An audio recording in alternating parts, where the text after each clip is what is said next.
Halo semua, selamat datang kembali di channel saya. Di video kali ini saya mau bahas soal aplikasi Adakami ya. Nah, apa yang akan kita bahas kali ini yaitu tentang limit pay letter dari Adakami. Sekarang semuanya menjadi 0 rupiah. Nah, itu kenapa? Alasannya kenapa ya? Setelah ini kita akan bahas mengenai limit 0 ini ya. Oke, sebelum kita lanjut, buat yang baru mampir ke channel ini, boleh tekan dulu tombol subscribe-nya, aktifkan juga loncengnya, supaya teman-teman tidak ketinggalan info terbaru dari channel ini. Oke, langsung aja ya. Jadi, setelah teman-teman buka aplikasi Adakami, ya, di situ kan biasanya ada limit buy now, pay later. Nah, limit pay letter tersebut biasanya kan digunakan untuk belanja di aplikasi JDID. Nah, sekarang semuanya rata menjadi 0 seperti punya saya ini ya. Ini kenapa? Ternyata alasannya adalah karena JDID sebentar lagi akan tutup ya teman-teman dari Indonesia. Nah, kalau JD.com, JDID itu kan setahu saya dari JD.com ya, yang kalau nggak salah itu dari Cina. Nah, kalau di Indonesia JDID. Nah, tapi yang tutup hanya di Indonesia saja ya teman-teman kayaknya. Tapi nggak tahu lagi sih kalau yang saya dapat infonya seperti itu. Nah, JDID kenapa tutup? Ini dia alasannya teman-teman. Sebelumnya kalau kalian mau buka aplikasi JDID, di situ ada notif yaitu mohon maaf fitur ini telah dinonaktifkan ya karena adanya penyesuaian dari bisnis kami. Kemudian ada pemberitahuan terima kasih untuk pelanggan, penjual dan mitra dan karyawan atau dukungan yang telah diberikan kepada JDID selama ini. Saat ini Anda tidak dapat lagi melakukan pemesanan ya. Mulai hari ini teman-teman nggak bisa melakukan pesanan. JDID dan keseluruhan layanannya akan dihentikan 31 Maret 2023. Jadi 31 Maret 2023 ini akan tutup permanen ya teman-teman. Maka dari itu limit pay letter yang ada di Adakami itu juga ikut 0 karena tidak bisa digunakan lagi. Aplikasi JDID pun juga udah nggak bisa belanja. Makanya limit pay letter di aplikasi Adakami jadi 0 ya.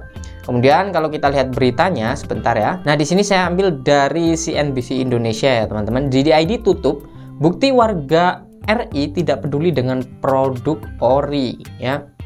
Kalau di marketplace JDID itu katanya sih ya teman-teman, produknya itu dijamin ori gitu. Tapi saya nggak tahu lagi, saya pernah belanja di situ cuma beberapa kali saja ya teman-teman.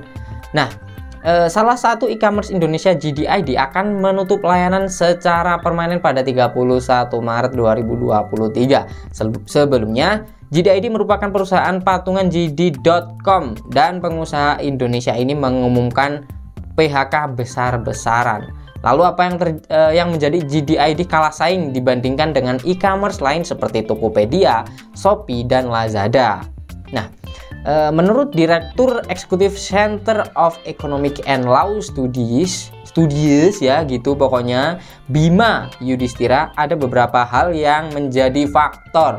Pertama, pasar Indonesia, terutama e-commerce B2C, mengandalkan loyalitas temporer dengan promo dan diskon ya. Jadi di Indonesia itu rata-rata orang senang dengan promo dan diskon, apalagi promo dan diskonnya itu besar-besaran ya, seperti Shopee yang kita tahu itu ya, ada voucher gratis ongkir itu kadang-kadang tanpa gratis ongkir sampai ya, diskonnya itu sampai ongkirnya itu 0 kadang-kadang ya teman-teman. Dan ada juga yang hanya dapat potongan gratis potongan ongkir, tapi juga cukup besar menurut saya potongan ongkirnya itu kalau kita menggunakan vouchernya. Dan menurut saya itu sendiri juga memang sangat pengaruh ya teman-teman buat si penggunanya. Saya sendiri pun kadang kalau nggak ada voucher itu juga kayak sayang sekali nih nunggu voucher aja sih. Jadi kayak sayang banget lah kalau nggak digunakan ya. Jadi teman-teman sekalian pasti juga seperti itu. sangat memanfaatkan diskon-diskon atau voucher-voucher yang ada di aplikasi Shopee atau marketplace lain. Nah, karena masyarakat Indonesia ya memang suka seperti itu ya teman-teman, biar lebih murah gitu. Sementara JDID ia melihat promo yang diberikan kurang sebesar pesaingnya. Di aplikasi JDID memang ada promo dan diskonnya, tapi tidak sebesar pesaingnya. Seperti contoh ya tadi ya teman-teman, yang saya katakan tadi dari Shopee kadang ongkirnya sampai 0 rupiah gitu ya, memang menggiurkan gitu. Kedua, JDID punya klaim yang menjual produk orisinal, sementara daya beli masyarakat Indonesia soal edukasi mengenai produk orisinal masih kurang ya. Akhirnya banyak barang-barang palsu yang diperjualbelikan di platform e-commerce lainnya, termasuk di platform media sosial, kalah saing, kata Bima dalam panggilan telepon dikutip bla bla bla, pokoknya itulah. Jadi masyarakat Indonesia ini kurang peduli terhadap produk ori ya, asalkan ya produknya bisa dipakai dan gak ada masalah, itu fine-fine aja, biasanya seperti itu ya. Saya sendiri pun kadang-kadang juga seperti itu teman-teman ya, tanpa sebenarnya bukan gak peduli ya, tapi apa ya, gak sadar sih kalau itu produk palsu gitu ya, biasanya mirip-mirip asli gitu sih, dan saya pakai juga baik-baik saja ya udah gitu sih. Sebenarnya kalau masalah peduli, saya juga peduli produk ori atau enggak, itu saya peduli teman-teman, ini ori atau enggak. Tapi kadang-kadang ada yang palsu tapi hampir mirip sama orinya gitu sih ya. Jadi seperti itu teman-teman ya, alasan dan berita mengenai JDID tutup. Menurut Bima, tutupnya layanan JDID juga karena faktor marketing, di mana cara pemasarannya tidak semasif pemain papan atas. Meskipun di negara asalnya China, platform ini tergolong cukup besar. Nih ya teman-teman, jadi JDID ini di Cina itu cukup besar platform ini. Tapi di Indonesia, biaya marketing dan pemasarannya tidak semasif di negara lainnya. Jadi kalau di negara selain Indonesia itu marketingnya besar-besaran, tapi kalau di Indonesia enggak gitu sih ya teman-teman, kurang lebih. Faktor lainnya datang dari pasar e-commerce di Indonesia yang saat ini dinilai sudah jenuh. Apa nih maksudnya? Meskipun klaimnya masih kecil di angka 5% dari total retail, kenapa udah jenuh? Karena e-commerce itu makin mengerucut ke 2 atau 3 pemain besar yang produknya lengkap, cara pembayarannya lengkap, cara pengirimannya banyak variasi. Ya betul sekali ya teman-teman.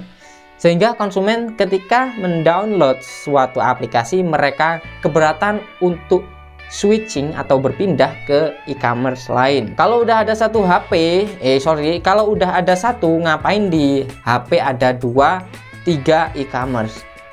Ya kalau kalian gimana, di HP kalian ada berapa e-commerce? Kalau saya sendiri ya ada beberapa, 2 sampai 3 itu sih teman-teman ya. Shopee, Tokopedia, dan apalagi satu lagi Lazada ya. Ya memang rata-rata mungkin kalian juga seperti itu ya. Apakah di HP kalian cuma ada satu e-commerce atau lebih dari satu gitu ya. Selain itu, mobilitas masyarakat saat ini sudah kembali normal, di mana banyak orang belanja di tempat fisik. Kalau yang tidak kuat untuk terus-menerus menarik dengan cara promo, ya ditinggal konsumen. Jadi ini promo dari JDID dan diskon-diskonnya menurut berita ini kurang besar daripada aplikasi yang sudah menguasai di Indonesia gitu ya teman-teman. Gimana menurut teman-teman? Apakah dengan tutupnya aplikasi JDID ini berdampak sama kalian, atau bahkan seller-seller yang nonton video ini? Ya tentunya berdampak ya untuk seller-sellernya dari aplikasi JDID ini. Nah jadi itu ya teman-teman mengenai kenapa limit pay letter di aplikasi Ada Kami jadi 0 rupiah. Karena JDID sendiri sekarang bentar lagi udah tutup permanen di tanggal 31 Maret 2023. Tuh ya wajar saja, mungkin nanti aplikasi Ada Kami akan bekerja sama dengan aplikasi lain mungkin ya, kita nggak tahu lagi ya untuk layanan pay letter dari aplikasi Ada Kami. Selanjutnya akan gimana, bekerja sama dengan siapa, kita tunggu saja. Buat teman-teman yang mungkin pengguna setia dari aplikasi Ada Kami ya. Ditunggu aja nanti kelanjutannya gimana. So, segini dulu yang bisa saya bagikan di video kali ini. Terima kasih yang udah nonton video ini sampai akhir. Jika ada kurangnya saya mohon maaf ya teman-teman. Jika kalian suka silahkan tekan like-nya. Sampai jumpa lagi di video selanjutnya.